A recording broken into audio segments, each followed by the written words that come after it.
Let's talk now to Andy Mock for more on this. He is a senior research fellow at the Center for China and Globalization in Beijing. Thanks very much for being with us. So what's at stake at these talks then? Well, I think that the fact that Secretary Raimondo is in Beijing holding these talks is a very, very positive signal. What's at stake here in the short term is certainly the putting a bottom, I think is how this has often been referred to in China-US relations, especially with the upcoming presidential election. I think the US is doing everything it can to ensure as favorable an environment for the election of President Biden. Longer term, hopefully, this will lead to more constructive, harmonious relationships, a relationship between China and the United States.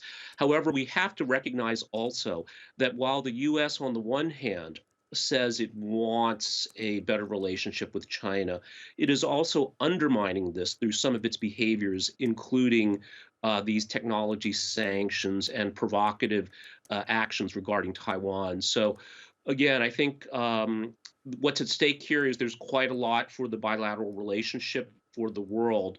But the question mark is how sincere and how able is the U.S. to actually align its rhetoric with its behavior.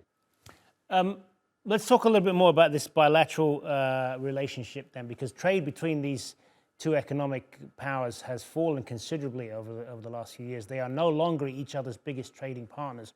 What do you put that down to, and how does that play into these discussions?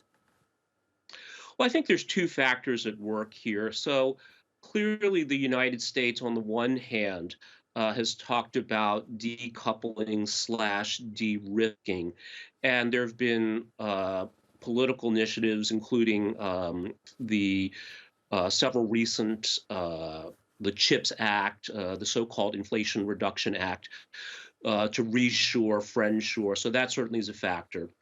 Businesses around the world, too, are responding to the increased geopolitical risk. That being said, I think we have to recognize that while bilateral trade, imports from China to the United States have declined, when we look at U.S. imports, I'm sorry, since 2017, they've actually increased significantly.